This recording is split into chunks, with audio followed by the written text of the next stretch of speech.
vous avait prévenu. On vous avait dit bientôt 1 euro va dépasser la barre des 300 dinars. On se dirige vers un crash monétaire qui menace sérieusement de déstabiliser l'Algérie. Aujourd'hui, 1 euro a dépassé la barre des 280,5 dinars. La chute du dinar algérien, elle n'est pas uniquement vertigineuse, elle est désastreuse. L'Algérie, économiquement, elle est en danger. Les chiffres sont effrayants. Mathématiquement, le dinar, il a perdu 6,9% de sa valeur en presque une année. Très peu de monnaie à travers le monde dégringole aussi vite en une année. En un mois, le dinar a perdu 3,8% de sa valeur. C'est la chute la plus terrible de l'histoire du dinar algérien. Quand en un mois, tu réalises 3,8% de perte, ça veut dire que nous sommes face à un effondrement du dinar. Cet effondrement, il est réel puisqu'il est sur le marché. Les Algériennes et les Algériens le subissent. C'est-à-dire qu'ils sont en train de perdre en un mois, ils perdent 3,8% de leur portefeuille. Comment tu peux investir sereinement dans un pays où la monnaie perd en un seul mois 3,8% de sa valeur? Celui qui veut perdre son argent, il investit en Algérie. Mais aucun être humain raisonnable n'acceptera d'aller dans un pays où il va perdre chaque année 7% de son investissement, de son argent. On vous avait prévenu. On vous avait dit bientôt 1 euro va dépasser la barre des 300 dinars. Et on se dirige vers un crash monétaire qui menace sérieusement de déstabiliser l'Algérie. À l'époque, on nous avait traités de pessimistes, d'ennemis de l'Algérie, d'oiseaux de mauvais augure, de catastrophistes, de rabat-joie, de casseurs du moral de la population. كما كان الحال نقولوا بالعربية كما كان الحال malheureusement nos analyses, encore une fois, parce qu'elles sont basées sur l'honnêteté intellectuelle, parce qu'elles sont basées sur des faits, parce qu'elles sont basées sur une analyse rationnelle, parce qu'elles sont basées sur le recoupement des faits, et parce qu'elles sont motivées par uniquement l'intention de mettre en garde les autorités de notre pays et notre population contre les dangers à venir qui guettent notre chère et malheureuse Algérie. Nous sommes le 25 novembre et aujourd'hui, 1 euro a dépassé la barre des 280,5 dinars. Depuis le 22 novembre 2025, 1 euro dépasse les 280 dinars, alors que quand nous avions réalisé cette émission le 7 novembre 2025, 1 euro valait dans les 275 dinars. La chute du dinar algérien, elle n'est pas uniquement vertigineuse, elle est désastreuse et elle démontre que l'Algérie, économiquement, elle est en danger. Et je fais partie d'une minorité qui ne cesse de tirer la sonnette d'alarme et de demander à la population comme aux autorités d'agir très vite. Parce que ce crash monétaire va se transformer en crash économique. Le crash économique va se transformer en une crise d'instabilité politique avec un crash politique. On s'explique encore une fois avec beaucoup de pédagogie. Les chiffres sont effrayants. Je vous rappelle, en remontant le temps d'ici depuis une année. En une année, le dinar algérien, en décembre 2024, 1 euro valait 2,62 dinars sur le marché parallèle. Je répète encore une fois que le marché parallèle en Algérie, c'est la seule bourse qui existe en Algérie. C'est le seul espace économique rationnel, fiable et crédible. Parce que c'est le seul espace qui obéit à la loi de l'offre et de la demande. La loi de l'offre et de la demande. Combien il y a d'offres, combien il y a de demandes. Et c'est la loi de l'offre et de la demande qui est un principe économique élémentaire de toutes les transactions économiques et financières du monde qui est pris en considération pour déterminer la valeur d'un bien, d'un service et d'une monnaie. Le taux de change officiel de la Banque d'Algérie est déconnecté de la réalité économique. Il n'obéit pas à la loi de l'offre et de la demande. Il obéit à une loi, même pas une loi, il obéit à aucun sens, puisque c'est un taux de change artificiel que l'État algérien décide en fonction du prix du gaz et du pétrole, en fonction de ses recettes en devises, en fonction de ses recettes d'exportation. Donc ça n'a rien à voir avec l'offre et la demande, qui est la règle maîtresse de l'économie. C'est pour ça que le marché parallèle est le véritable baromètre de l'économie nationale en Algérie, parce qu'il obéit à des règles rationnelles comme l'offre et la demande. en décembre 2024, 1 euro égalait 262 dinars. Une année plus tard, fin novembre 2025, 1 euro 280 dinars. Ça signifie quoi? Ça signifie que mathématiquement, le dinar, il a perdu 6,9% de sa valeur en presque une année. 6,9% de sa valeur en une année. Les chiffres sont effrayants. Très peu de monnaie à travers le monde dégringole aussi vite en une année. On retrouve ce scénario que dans les pays où il y a des crises politiques, où il y a des guerres, il y a des tensions, où il y a des faillites. 6,9% de perte de valeur en une année. Mais encore plus effrayant. Comparons la valeur du dinar algérien entre octobre 2025 et novembre 2025. En octobre, le 26 octobre 2025, 1 euro valait 269,7 dinars.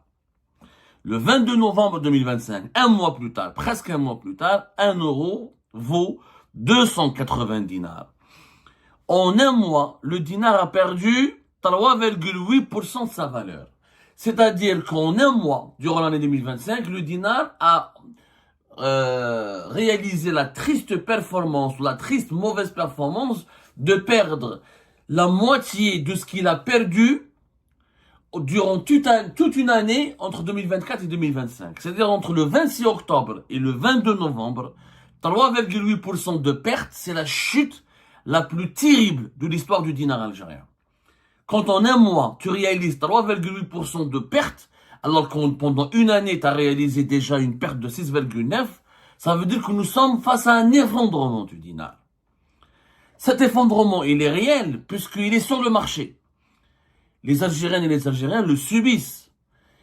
Des gens essaient de nous faire croire, des gens malhonnêtes, mal intentionnés, manipulés, désinformés, ou idiots tout simplement, de toutes les catégories, essaient de nous faire croire que ça n'a pas d'impact sur la stabilité du pays, ça n'a pas d'impact sur la population.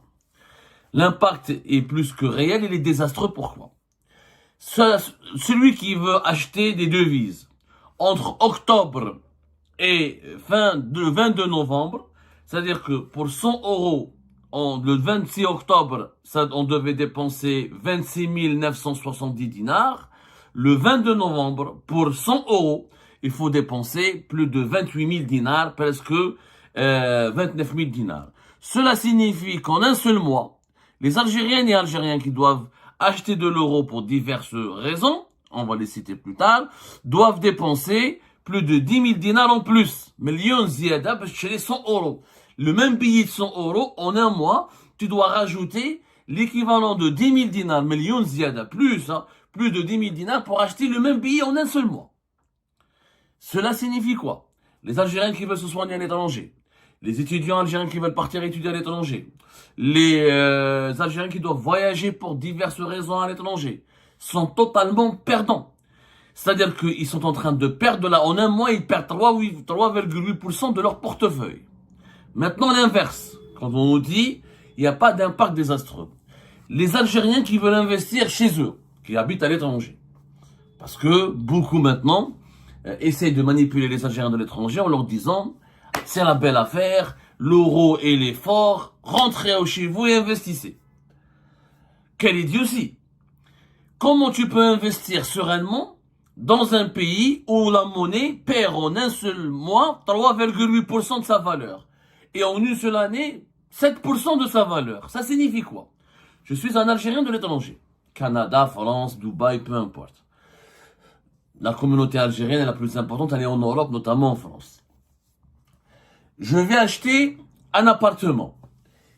Chez 2 milliards de centimes. 2 milliards de centimes. C'est-à-dire l'équivalent de 20 millions de dinars.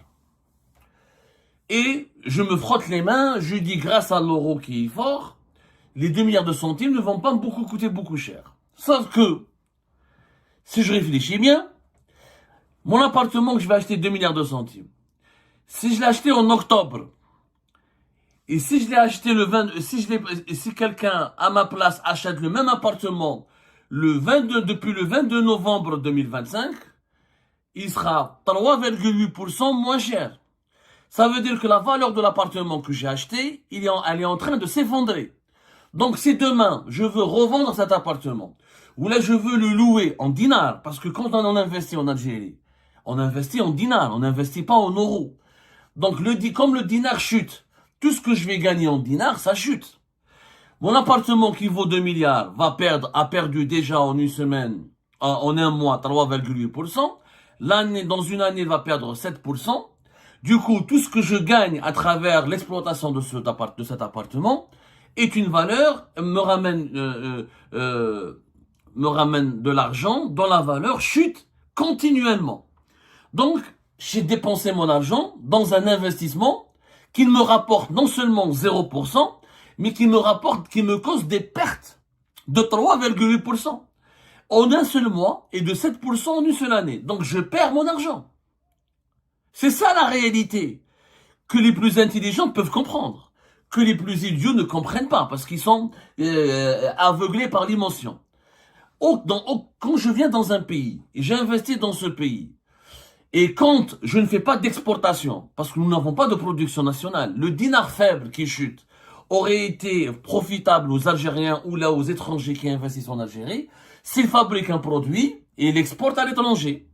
Comme le dinar il est faible, le coût de production sera donc faible, je l'exporte en devise, je suis gagnant. Mais nous, les investissements en Algérie, il n'y a pas de production, l'industrie elle est faible. L'industrialisation elle tourne très au ralenti, on va en parler tout à l'heure. Donc les investissements dans l'immobilier, dans le secteur des services, etc., ou dans le secteur du commerce, tout ce que j'achète en dinars et je vends en dinars, c'est de la perte colossale. J'investis j'achète en dinars, je vends un produit localement en dinars, ou je vends une prestation de service comme la location, comme l'hôtellerie ou la restauration en dinars. Quand je veux récupérer mon argent en devise, eh ben, je suis perdant. Je perds 7% chaque année. Donc, investir en Algérie en ce moment, c'est du suicide. Celui qui veut perdre son argent, il investit en Algérie. Mais aucun être humain raisonnable n'acceptera d'aller dans un pays où il va perdre chaque année 7% de son investissement, de son argent. Quand la valeur d'une monnaie locale s'effondre, tout ce qui est vendu, tout ce qui est facturé, tout ce qui est traité et tout ce qui transite par cette monnaie, il perd de sa valeur. Donc, il n'y a pas de confiance. Donc, ça veut dire que investir en Algérie aujourd'hui, c'est tout simplement du suicide sur le plan financier et sur le plan économique. Ça aurait été intéressant si le pays était en train de s'industrialiser. Or, cette dépréciation, c'est pas une dévaluation, c'est pas l'État qui a décidé de dévaluer le dinar. C'est une dépréciation, c'est la monnaie qui a perdu, il y a une crise de confiance. Pourquoi le dinar est en train de chuter? Parce que justement, les Algériens et Algériens, qui ont de l'argent en Algérie, et on l'a dit, ça fait plusieurs mois que j'essaie de l'expliquer et de le crier sur tous les toits, à cause d'une politique répressive, de persécution, à cause d'une liberté d'entreprendre qui est en train de disparaître en Algérie. Regardez comment la coïncidence et la correspondance entre l'effondrement de la valeur du dinar avec certaines nouvelles mesures catastrophiques adoptées par le régime Tebboune. Aujourd'hui, les domiciliations bancaires sont refusées par les banques, faute d'argent. Comme les banques ont on appelle ça un plafond, un seuil de dépenses en devises qu'elles ne doivent pas dépasser, même quand les entrepreneurs algériens ont le visa pour importer des matières premières ou pour importer des machines de production et lancer un investissement dans leur pays, la majorité des banques leur refusent depuis 3 ou 4 semaines, leur refusent les domiciliations bancaires. Il n'y a pas de devise. Donc tu es entrepreneur, tu as 20 milliards de centimes, je veux faire un projet industriel, il te faut une machine. La machine n'est pas fabriquée en Algérie. Dans la majorité des cas, il faut ramener la machine depuis l'étranger. Même s'il y a des machines fabriquées localement, il te faut toujours des composants, des outils de production que tu dois ramener de l'étranger. Même quand il y a la machine, elle est présente en Algérie, il te faut une matière première. C'est pas possible de trouver la matière première et la machine en Algérie. C'est quasiment rare. Ça, c'est dans tous les pays du monde. C'est une règle universelle. Il n'y a pas un pays qui est indépendant, qui vit en autarcie, qui est autonome à 100% en matière d'industrie ou d'économie. Ou une matière première, ou un composant, ou une machine, ou un outil de production, est toujours quelque chose qui vient de l'étranger. Quand je pars à la banque, comme le dinar n'est pas une monnaie convertible, mais 20 milliards de centimes, je les mets dans un compte bancaire et je demande à une banque de domicilier mon argent chez elle et en échange, elle me finance mon opération d'importation en devise. C'est comme ça que ça se passe en Algérie. Crédit documentaire, lettre de crédit. Et ben la banque refuse depuis 3-4 semaines. Les entreprises algériennes qui ont même le PPI, qui ont le visa, c'est-à-dire que leur programme prévisionnel d'importation a été validé et visé par le ministère du Commerce extérieur et par un autre ministère de tutelle de leur domaine, que ce soit l'agroalimentaire, l'agriculture, les productions pharmaceutiques et pour l'industrie pharmaceutique pour les producteurs de médicaments. Donc même avec le visa de deux ministères, les banques rejettent leurs clients parce qu'ils n'ont plus de devises. Leur stock de devises c'est illimité, la Banque d'Algérie ne leur donne pas des devises et elle ne les autorise pas à dépasser un certain seuil pour contrôler les importations. Du coup, avec mon argent, je peux pas investir. Parce que je peux pas ramener ma machine depuis l'étranger, je peux pas ramener ma matière première, je peux pas ramener un logiciel depuis l'étranger, je peux pas faire un contrat avec un prestataire de services étranger ou un fournisseur étranger pour qu'il vienne m'installer une usine, former mes employés. Donc il n'y a pas d'investissement. Avec ces 20 milliards, je n'investis pas. Ok. Qu'est-ce que je fais? Je vais les mettre à la banque. La banque en Algérie, depuis 2023, elle me demande des justificatifs pour chaque placement en espèces de l'ordre de 3 millions de dinars. Or, comme nous sommes dans un pays où 90% de nos transactions sont en cash, comment tout justifie tout le cash qu'on a? Personne n'a les justificatifs réglo ou fiables ou valables à 100%. Mais les neiges, je les justifie. Ok. Quand je veux retirer mon argent, depuis 2 semaines, les banques algériennes ont imposé un plafond de retrait en cash. Il y a des banques, auparavant, on pouvait sortir jusqu'à 8 millions de dinars par jour. Maintenant, ce seuil, ce retrait en cash, il est plafonné à 3 millions de dinars pour certaines banques, et voire même à 2 millions de dinars. C'est-à-dire que tu peux pas sortir plus de 200 ou 300 millions de centimes en cash. Et encore, pour sortir ce cash, qui t'appartient, c'est ton argent, dans ton compte bancaire, hein, ça t'appartient. Tu dois remplir une demande une semaine auparavant et expliquer pourquoi tu veux retirer ton cash alors que c'est ton argent et attendre que la banque t'appelle le jour pour pouvoir sortir ton cash. J'ai pas mal de témoignages que j'ai recueillis et qui ont vécu cette mésaventure. Donc le système, là, le régime Tebboune, il a créé des mesures tellement drastiques et draconiennes, sans tenir compte des spécificités de l'Algérie. Tu me dis, certains me disent, surtout les Algériens de l'étranger, parce que les Algériens de l'étranger agissent dans un autre monde. Ils confondent la réalité française, européenne avec la réalité algérienne. Ah oui, mais c'est bien, c'est des mesures anti-cash. Ok mon gars, ok mon cher. Eh bien en Algérie, 90% des transactions sont en cash. Il y a que depuis 2025 où on peut pas acheter un appartement en cash, on peut pas acheter une voiture en cash. Mais tout le reste, c'est en cash. On fait nos courses en cash. On va à l'hôpital, dans les cliniques privées en cash. On est tout en cash. La numérisation de l'économie algérienne, elle est encore très faible. Il y a même pas 40, il y a à peine 44% de la population algérienne qui a accès à un compte bancaire. Donc la majorité, tout se fait en cash. Et les banques algériennes, il n'y a pas de banque. Le paiement en ligne est très peu développé, le paiement mobile est très peu développé. Donc c'est pas la faute à la population. Ça, c'est la faute aux autorités qui n'ont pas créé une dynamique pour numériser l'économie algérienne et pour la moderniser. Donc, comme tout est en cash, tu peux pas reprocher aux Algériennes et aux Algériens de vouloir récupérer leur argent en cash. Et là, tout est en cash. Et donc, quand on va serrer le vis trop, quand on a étouffé les banques, je ne peux pas investir, je ne peux pas ramener la matière première et les machines. Donc, depuis l'étranger, c'est compliqué, c'est chemin de croix, et je peux pas investir, il faut des demandes, des visas, des autorisations. Ensuite, la banque, elle me dit non, revenez le mois prochain, dans 3 mois, donc je peux pas investir. Je peux pas mettre mon argent dans toute sécurité dans la banque. Si je le retire, on me demande, on me limite, on me plafonne et on me fait chier. Donc, qu'est-ce que je fais? C'est quand j'ai de l'argent en Algérie. La seule solution qui me reste, c'est d'acheter des devises, de convertir mon dinar en euros pour protéger mon argent. Puisque le dinar que j'ai, je peux ni investir, ni le mettre en sécurité à la banque et faire de lui ce que je veux. Et le pays ne connaît pas de dynamique, il n'y a pas de croissance. Et comme il y a des incertitudes, parce que Tebboune, le régime Tebboune, chaque mois il invente des mesures, plafonner le retrait de cash à 2 millions de dinars, demander des justificatifs à partir de 3 millions de dinars, tu peux pas acheter ça en cash, tu peux pas dépenser ça, pour importer, il faut une autorisation, un visa depuis le 9 juillet 2025. Ensuite, l'importation des services, elle est interdite depuis juillet. Ensuite, elle a été élargie et soumise à des critères et des conditions depuis août 2020. Chaque mois, il y a des mesures restrictives, il y a des mesures brutales. Or, l'économie n'aime pas la brutalité. Tebboune veut faire une économie socialiste, administrée. Tebboune, Aïch, comme il a 80 piges, comme il a 80 ans, il vit à l'époque de l'Union soviétique. Il pense qu'on peut administrer l'économie par la brutalité politique. Or, l'ennemi de l'économie, c'est la brutalité politique. Quand on est trop brutal en économie, on sape la confiance, on détruit la confiance des consommateurs et des investisseurs. Et quand les consommateurs et les investisseurs n'ont plus confiance, la monnaie d'un pays s'effondre. C'est une crise de confiance.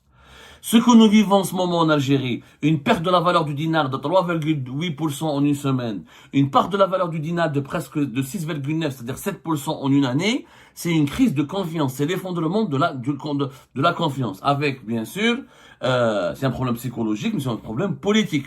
Il y a une incertitude politique, il y a une incertitude économique, le pays n'est pas stable, il est géré de façon trop brutale, trop d'interdictions, trop de contrôle, trop de brutalité dans la gestion des affaires économiques. Ça fait donc une demande, ça crée une demande très accrue en devises.